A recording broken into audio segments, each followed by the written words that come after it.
बाकी काय प्रश्न सुटत नाही ना.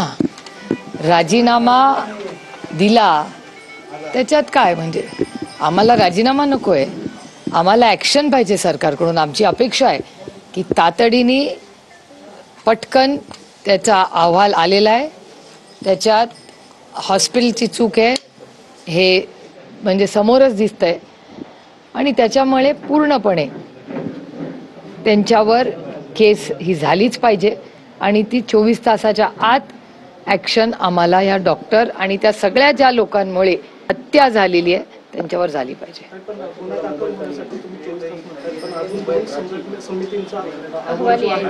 हो, पण एक तर समितीचा आलाय ना, मग काय 10 समित्या वाट बघणार का काय आहे सरकार? आता कळतंय ना, त्यांच्याच समितीचा रिपोर्ट आहे ना. मग सगळ्या समिती जर ब्लॅक अँड व्हाईट मध्ये सगळं पूर्ण आलेलं आहे सगळ्यांच्या समोर, सरकारचा जो रिपोर्ट आहे, तर मग थांबतायत कुणासाठी? काय अपेक्षा? अजून काय घेणार? जीव गेलाय हो कुणाची तरी, लेक आहे, आई आहे, बायको, बहीण आहे. कोणीतरी कधीतरी थोडस या सरकारने थोडासा संवेदनशीलपणा दाखवावा. तुम्ही बघताय की काय हाल झाले. त्या 2 मुली आता आयसीयू मध्ये आहेत, क्रिटिकल आहेत. काय ते आई वडील, त्या वडील आणि त्या कुटुंब कुठल्या दुःखातून जात आहे. म्हणजे अशक्य आहे खरं ते, म्हणजे सहन करणं. खरंच देवच त्यांना ताकद देव बाबा, या या अडचणीच्या काळात सहन करणं अशक्य आहे. नाही, सविस्तर एक बघा, एक तर आम्ही मागण्यांसाठी नाही आलो, आम्ही माणुसकीच्या नात्याने इथं आलो.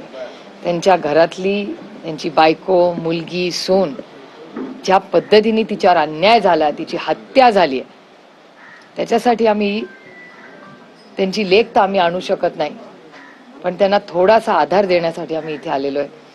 त्या मुलांना काही मदत आमच्याकडून होईल का, माणुसकीच्या नात्याने, म्हणून आम्ही इथे आलेलो आहे. आणि आमची एवढीच अपेक्षा आहे की ह्या कुटुंबावर जो घात झालेला आहे, त्या मुलीची हत्या झाली आहे, ही या महाराष्ट्रातल्या कुठल्याही लेकीवर हा दिवस येऊ नये, ह्याच्यासाठी मी इथे आलेलो आहे. आणि जो काही CCTV वगैरे ज्या काही गोष्टी आहेत, या पारदर्शकपणे महाराष्ट्राला कळल्या पाहिजे की काय नक्की त्या दिवशी झालं, काय पद्धतीने झालं. आणि एक SOP या सगळ्या हॉस्पिटल्सला महाराष्ट्रातल्या, महाराष्ट्र सरकारने दिली पाहिजे. कारण काही दुर्दैव आहे की छत्रपतींच्या महाराष्ट्रामध्ये, शाहू फुले आंबेडकरांच्या महाराष्ट्रामध्ये आज महिलांवर ही वेळ येते, हे धक्कादायक आहे.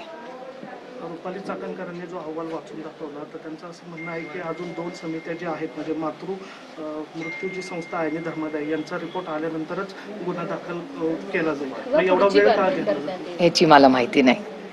तो प्रश्न तुम्हाला त्यांनाच विचारावा लागेल. मी माणुसकीच्या नात्यानेच एवढं म्हणते की केस ही झालीच पाहिजे आणि तातडीने जी काही शिक्षा नियम कायद्याप्रमाणे असेल ती ह्या सगळ्या, जे डॉक्टर असतील ते स्वतः आणि त्यांच्या आजूबाजूनी ज्या कोणी लोकांनी प्रत्यक्ष अप्रत्यक्षपणे या हत्येसाठी जबाबदार आहेत, त्यांना ही शिक्षा झालीच पाहिजे. ही माणुसकीच्या नात्याने आम्ही मागणी करतोय. अर्थातच टाइम बाउंडच पाहिजे, अर्थातच. Justice delayed is justice denied. त्याच्यामुळे हे टाइम बाउंड मॅनर मध्येच झालं पाहिजे, हाच तर आमचा आग्रह आहे.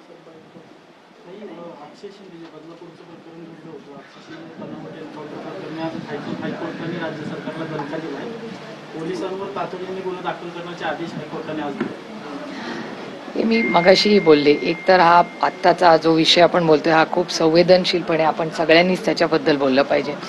आणि मगाच्या माझ्या प्रेसमध्ये जेव्हा मी पुणे म्युनिसिपल कॉर्पोरेशनमध्ये बोलले, हा मुद्दा मला खरंच चिंताजनक वाटतोय की ज्या महाराष्ट्राच्या पोलिसचा सार्थ अभिमान आम्हाला सगळ्यांना, मला महाराष्ट्राच्या पोलिसांचा सार्थ अभिमान आहे. महाराष्ट्राचे पोलीस चांगलेच आहेत, कष्ट करणारे आहेत.